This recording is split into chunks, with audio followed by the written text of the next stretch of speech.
ลองเบิ่งเนาะจักต้นจะว่าได้กินย้อนไปจักนี่พี่น้องเลยเพราะว่าดินไปซี่นี่ข่อยว่าช่องสิได้อยู่เนาะกินเป็นมอดแบบนี้พี่น้องเลยแล้วก็อากาศเพื่อนน้อยธรรมดาเด้พี่น้องเลยน้อยแห้งเด้อ อุ๊บเอาน้องเพิ่นเล็งมือเพิ่นอยากให้มันแล้วพี่น้องโอ้ยังหลาย ฮึบเอานักซอยกันหาบหยาบซอยกันดึงสองผู้เมียฮึบฮึบเอาพอหลักหน่อยเบิ่งเนี่ยพี่น้องเอ้ยนะ กลุ่มตัดแล้วมื้อน่ะ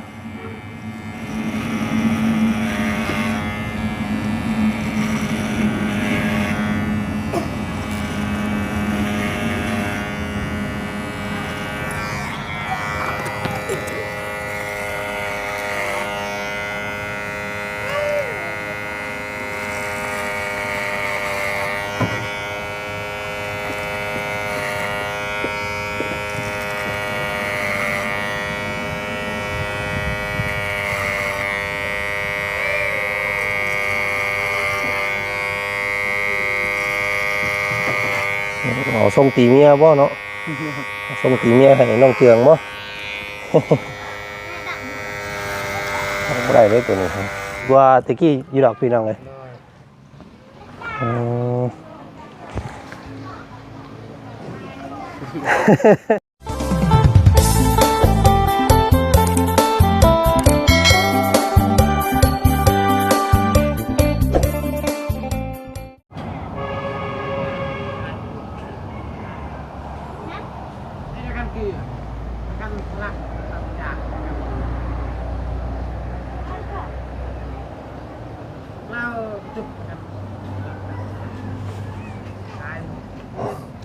เนาะ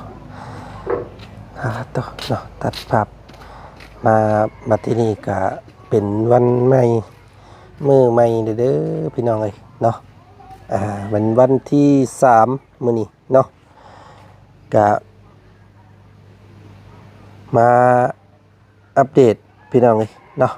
น้องเจืองน้องหังกับรถใหม่คือเก่าตอนเช้าๆพี่น้องเนาะออกจากห้องมาเพราะว่าห้องนอนอยู่ใกล้กับบ้านน้องเพิ่นนี่แหละว่าซั่นซะพี่น้องเลยเนาะก็เลยแวะเข้ามาตามคำมั่นสัญญากันไว้เมื่อวานนี้พี่น้องเลยเนาะก็ก่อนอื่นเด้อพี่น้องเนาะกับทักทายเนาะสบายดีพ่อแม่พี่น้องเนาะหมู่เพื่อนกันหมดสุขุสุคนเจอกันบรรยากาศตอนเช้าๆพี่น้องเนาะมื้อนี้ก็8:00 นเนาะมื้อนี้อากาศน่าจะร้อนเด้อมื้อนี้พี่น้องเอ้ยเนาะเพราะว่าเห็นแสงแดดแต่เช้ามื้อนี้พี่น้องเอ้ยมื้อวานนี้ผู้ครึ้มเบิดมื้อเนาะฟ้าลมฝนตกพี่น้องนี่ก็เป็นรถใหม่น้องเพิ่นพี่น้องเอ้ยเพิ่นคืนนี้ก็จักน้องเพิ่นเอาไว้อยู่ไสแล้วตำเบิ่งนี่เนาะเอาไว้ห้องน้ำพุ่นไปจัก งามพี่น้องเอ้ยรถเราเนาะป้าลุงเพิ่นเบิ่งบ้านนี่ก็พากันย่องแซวพี่น้องเอ้ยนี่รถสีแดงแท่งใจว่าสันพี่น้องเลยเนาะทางนั้นค่ะเพิ่นกำลังขุดอันว่าขุมดักหัวคือเก่าพี่น้องเลยเนาะโอ้นี่เพิ่นเทเรียบร้อยเนาะแข็งเรียบร้อยแล้วพี่น้องเลยเน้นนะน้องเพิ่นพากันเทแต่ว่านนี่ว่าสันพี่น้องเลยนี่แต่ยังบ่ทันได้ถมเนาะให้มันแห้งก่อนยังเพิ่นคอยสะถมลงไปเนาะโอ้ยเฮ้ยเฮ็ดไปสังโยมื้อนี้เฮ้ยพี่น้องไงเนาะหูเสียงอยู่เราก็ได้ระวังน้องตกกันนั่นเด้อน้องเราตกกันว่าเตียงเด้อ อากาศเปลี่ยนแปลงบ่อยพี่น้องไงก็เลยเสียงไอออกแฮกนี่เนาะเพิ่นกำลังบุกขังนี่กับเมียเราเนาะน้องอาเจืองอยู่ผ่านสบายดีโอ้ยเนาะพากันเฮ็ดกันทั้งผัวทั้งเมียคือเก่าแหละนี่พี่น้องไงเนาะเมียเพิ่นก็ท้องใหญ่ขึ้นแล้วก็ยังบ่ได้ยอมเนาะเฮ็ดน้ำกันคือเก่า ยังแต่ข้างนี่กับข้างทั้งหลังพุ่นบัดนี้เนาะโดยลองมึงใครอยู่ดอกมันดินอ่อนอยู่ทั้งหม่องแถวล่างนี่มันเป็นดินดำเนาะปลูกอย่างก็คือสีงามอยู่ปลูกหมากทุเรียนได้บ่จักน้องเนาะโดยได้บ่เคยปลูกเลยหมากทุเรียนบ่เคยกินบ่หมากทุเรียนเคยโอ้บ่เอามาปลูกลองเบิ่งเนาะจักต้นจะว่าได้กินย้อนไปจักนี่พี่น้องเลยเพราะว่าดินไปซี่นี่ข่อยว่าช่องสิได้อยู่เนาะกินเป็นมอดแบบนี้พี่น้องเลยแต่อากาศมันกับบ่ค่อยหนาวบ่ค่อยร้อนปานใดคืออยู่บ้านข่อยยามเย็นๆพี่น้องเลยเนาะถ้ามีโอกาสก็เดี๋ยวสิซื้อมาให้เด้อแต่ว่าแพงแท้ได้ต้นหนึ่งก็ได้ต้นละ4-5 แสนผู้ใดต้นหนึ่งนะต้นบ่ได้ใหญ่ต้นซ้ำเบี้ยหมักพริกเจ้านี่มันกุ๊กหมักพริกเจ้านี่5 แสนข่อยซื้อมาตอนนั้นก็แพงเอาเรียกก่อนสั่นพี่น้องเลยเนาะมื้อนี้ก็ว่าสิมาเปลี่ยนหลังคาให้ได้มื้อนี้เนาะพร้อมอยู่บ่เสื้อสีมืออยู่บ่เปลี่ยนหลังคาให้น้องเจียงก่อนน้องฮังอยากให้เปลี่ยนอยู่บ่น้องฮังสบายดีเนาะผมยาวเลยพี่น้องไงเนาะป้าลุงว่าโอ้ยมือได้ว่าจันสิตัดผมให้น้องเพิ่นนี่ว่าซั่นเหมือนตัวน้องเพิ่นน่ะบ่ว่าซั่นเนาะมื้อนั้นลืมอันว่ากองเตอร์พี่น้องไงเนาะแบตเตอรี่ลืมแบตเตอรี่ก็เลยบ่ได้ตัดให้น้องเพิ่นเอาให้น้องเพิ่นขุดเป็นนี่จักหน่อยก่อนรถเอาไว้ใช้น้องเมื่อคืนนี่ไว้อยู่ห้องน้ำละโอ้เอามีแนวล็อกไว้อยู่บ่โดยพอดีเราบุ๊กแต่ทีหลังเราบุ๊กกันว่าเราอยากเฮ็ดอันนี้ให้มันแล้วเนาะเพราะว่าสิได้เอารถไว้ตารางได้ว่าซั่นซะเนาะหัวแค่แล้วก็อัดแต่หัวแล้วก็ป้าไว้ข้างนอกนี่ก็ได้พี่น้องเอ้ยมีคนรักอยู่บ่แถวบ้านเจ้ามีบ่มีรักรถนี่ได้โดยมีโอ้มัน2 คนโอ้บ่ทันบ่โดยบ่ทันเรารักแล้วก็เราบ่ได้ติดจักซั่นยู่ไปเลยโดยยู่เอาเขาล็อกคอเราอันนั้นเราหักออกรถใหม่แบบนี้พี่น้องเนาะระวังได้ซั่นนี่อันตรายเนาะได้รถมานอนเฮือนเมื่อกี้คืนหายนี่โอ้ยพี่น้องเอ้ยเนาะใจขาดไปแล้วทางข่อยนี่เอาให้เอากุญแจก็มี2 เล่มกับอันเอาไว้น้ำเพื่อนเล่มนึงเนาะแล้วก็เอาไว้น้ำเจ้าเล่มนึงเถื่อมันเฮียเนาะคุดเลิกเติบบ่อนประมาณ30 เซนต้องแต่เฮาก็ต้องเบิ่งน้ำอีกเนาะเวลาเฮาพังจับนิ่งให้มันเพียงกับตัวนี้ได้นี่พี่น้องโอ้มันสิได้คุดเลิกเติบอยู่ข้างนี่พอเจ้านิ่งตัวนั้นต่ำมันก็สิได้คุดลงลายเติบได้สักแถวนานพักเจ้านี่พอเสาลักมันต่ำเนาะแต่ก็พอดีได้พี่น้องไอ้ซ้ำนี่เนาะบ่ต่ำบ่สูงพอดีครอบครัวน้อยๆอยู่กัน3 พ่อแม่ลูกเนาะจะอบอุ่นพี่น้องเด้อนะนี่สวยงามครับบ่น้อยบ่ใหญ่เป็นหลังพี่น้องไงเนาะพอดีจักเบิดเท่าไรน้ำเสียงเพิ่นเด้อพี่น้องไงเนาะกับเรื่องค่าส่งค่าสร้างเนาะจักเบิดเท่าไรก็สิประมาณฮอดเกือบแสนน้อยๆเพิ่นบ่จักอันนี้ก็ได้พี่น้องไงบ่ได้แม่นถึกๆเด้เนาะเฮือนซำนี้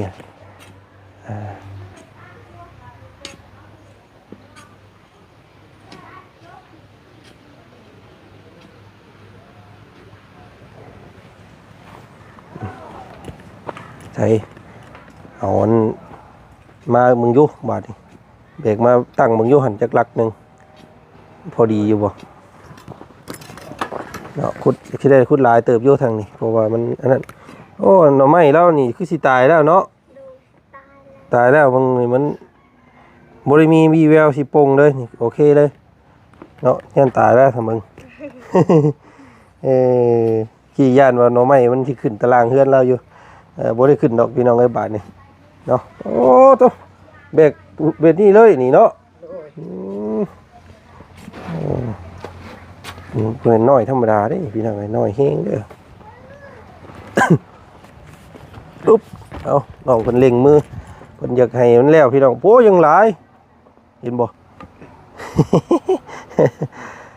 เจ้าพอดักตัวนั้นเจ้าเอาลงต่ำเด้มันก็เลยมันเจ้าก็ต้องได้ขุดหลายบาทนี่เพราะว่ามันดินอันนั้นมันเป็นต่ำทางนั้นเนาะเพราะว่ามันเป็นดินเฮลอันนั้นลุมระเบิดนะยังหลายเติบยังวัน15 เซนพุ่นแหละขุดลงไป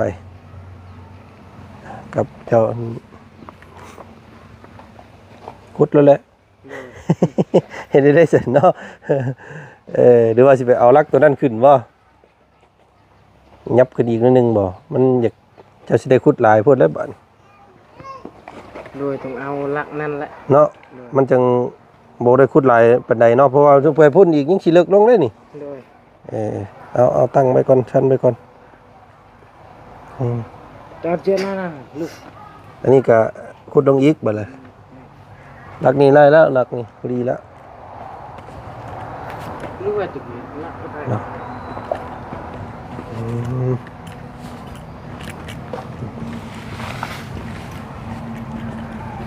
อันนี้ปกตินะ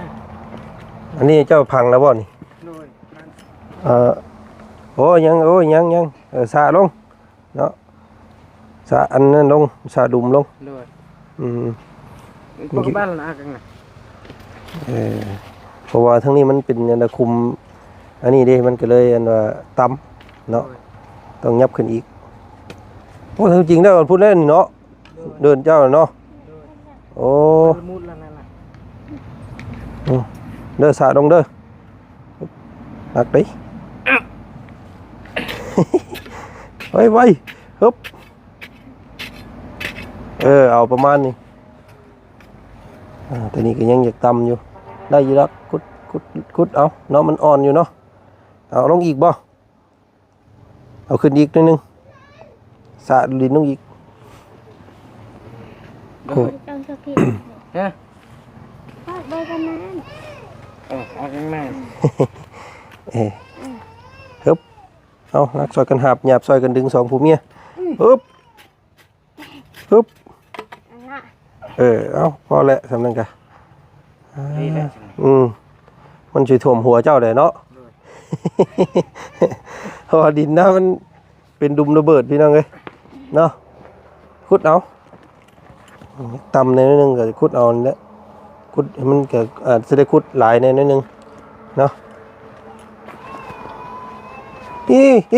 อยู่ทางนั้นเลยว้ายังไงพอเจ้าเฮ็ดเวียกอยู่ลูกเมย์เจ้าเฮ็ดเวียกอยู่เนาะเมย์เจ้าเฮ็ดเวียกอยู่เด้อบ่มีผู้ดินน้ำเล่าเฮ้ยเนาะนะว้า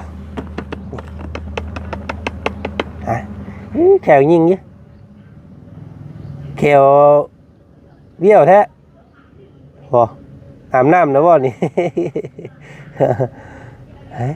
ให้มือมึงนะนี่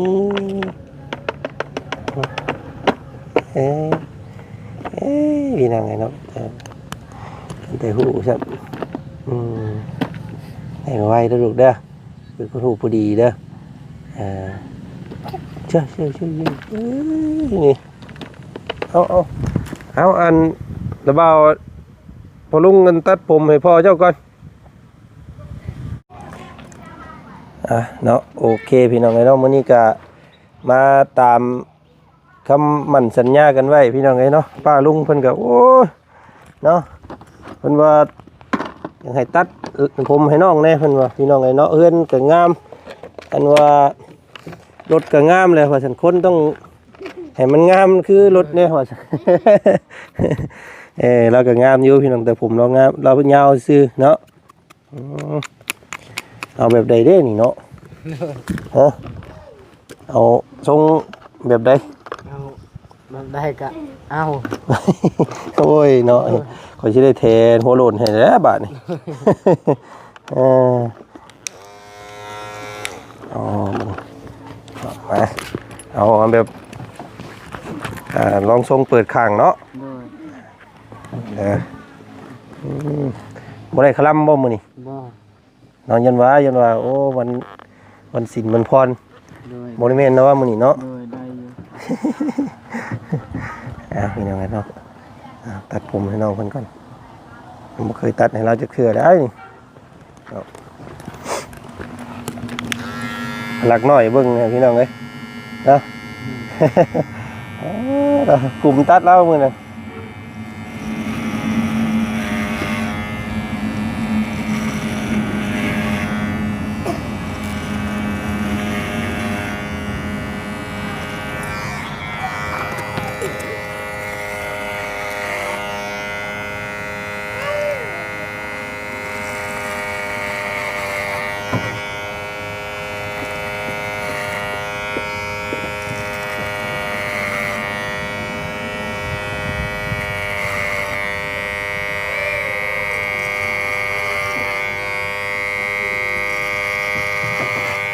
เอาส่งตีเมียบ่เนาะส่งตีเมียให้น้องเทืองบ่ บ่ได้เลยตัวนี้ครับ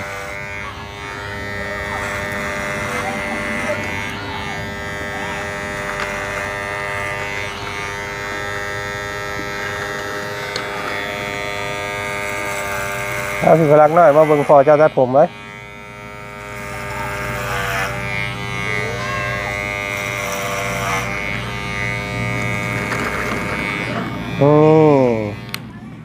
เบิ่งอยู่หั่นเบิ่งพ่อตัดผมบ่เด้อนั่งเบิ่งเด้อนั่งเบิ่งเด้อเด้อบ่ค่อยให้ดอกกันเนาะให้แต่ห้องซื่อๆธรรมดานี่คือว่าโชคดีของคุณเจ้าแล้วในลูกธรรมดาบ่ให้บ่ห้องปานใดกลางคืนก็บ่ได้ค่อยให้บ่ โดยมีแต่เราให้มีแต่อยากเข้าเนี่ย อยากเข้าเลยใส่เอาเข้าให้แล้วก็แล้วเนาะ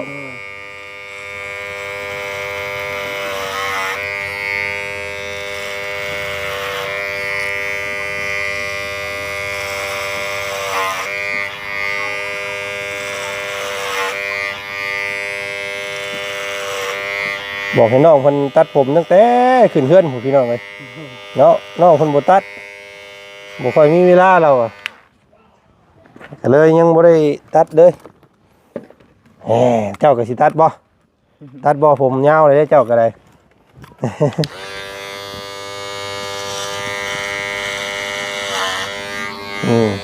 เพิ่นได้ยินเสียงเลยพี่น้องครับเพิ่นได้ยินเสียงเพิ่นเว้าพี่ชาย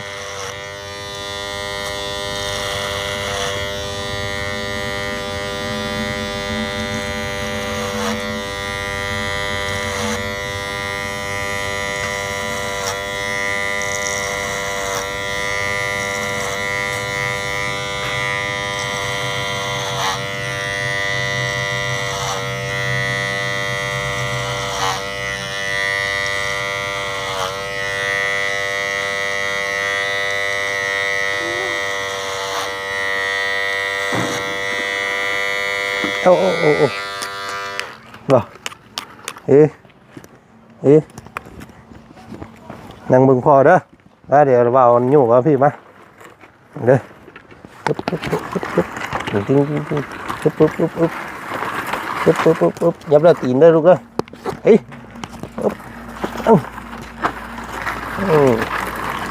นี่ดีมาเบิ่งทางนี้เด้อนี่นั่งนี่เด้อ เ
เอาลงทรงสูงเอา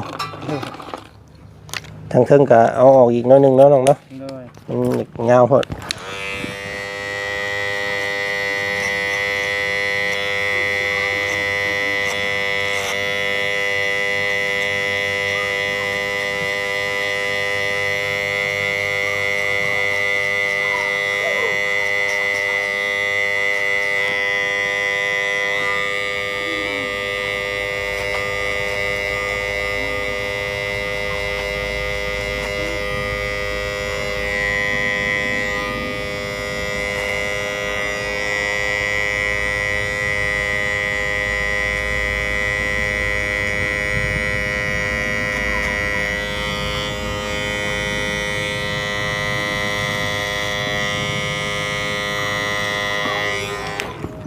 เอาเดี๋ยว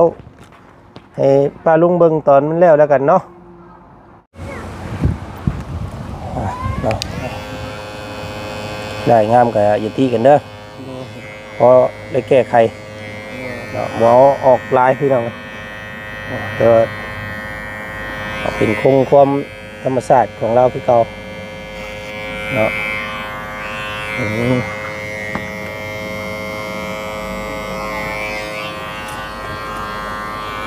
มาเรื่องอยู่หั่นโอ้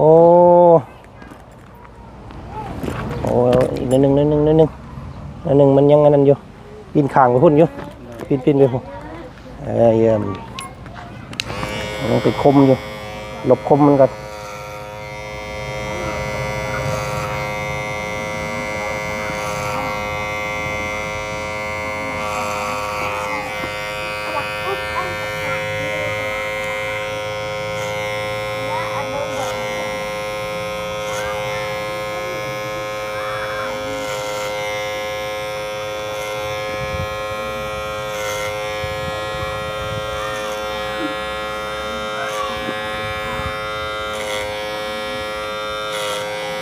ทรงผมตามใจสร้างอย่างโมเมนต์ตามใจโมเมนต์ตามใจคนตัด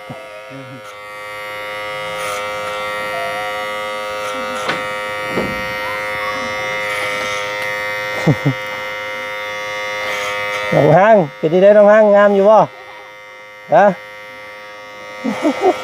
น้องห้างหัวอยู่ที่เดียวกันจะทำอะไรได้นี่เนาะตะกี้ได้ยังงามเด้อว่ากันเด้อจุ๊เจ้ารุ่นน้องห้างหัวควันนี่เพราะว่าอยู่ธรรมดาเด้อ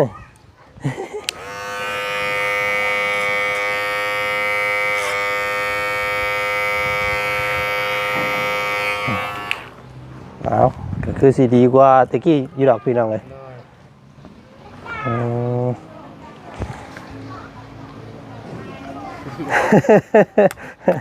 เอาไปใส่น้ำมึง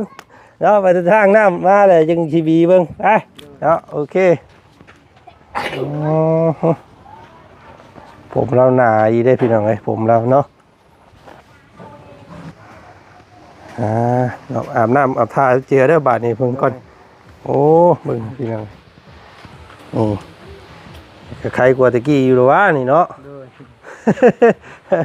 เอาพี่เราแก้ไขเนาะเอาไปอาบน้ำมาท่าเนาะโอเคสั้นกับคลิปนี้ทั้งไอ้กับสิขอตัวลาก่อนเนาะพอแล้วรอบหน้าสิเข้ามาเยี่ยมมายามใหม่เนาะเฮ็ดเวียกให้มันแล้วซะพี่น้องไงเนาะเป็นนี่ไรพี่น้องไงเนาะคือขึ้นกูเก่าอยู่บ่ ต้องใส่เจลเนาะต้องใส่เจลวีทรงผมแล้วทรงเก่าพี่น้องแต่มันสั่นลงเฉยๆเนาะเอาโอเคสบายเอาไปป้าก็เด้อเนาะกัน ไปเนาะไอ้อันนั้นน้องเพิ่นเฮ็ดเวียกซาพี่วันนี้พี่น้องเลยทางบ่าวจันทร์กะสิเข้าไปวัดก่อนเนาะวัดภูนี่แหละกวางพี่น้องเลยมอบหินมอบปูนเนาะอยู่หันก็ได้ก็ไปเบิ่งไปส้มน้ำกันคลิปหน้าแลกกันเนาะเอาคลิปนี้มาเปลี่ยนหลังคาให้น้องอาเจียงเพิ่นพี่น้องเลยเนาะก็ แบบเผาๆในนิดนึงเนาะก็บ่ค่อยอันนั้นปานใดเดี๋ยวให้น้องเพิ่นไปยิงแบนเบิ่งเด้อ โดย ถ้ามันขี้ได้ยังว่ากันใหม่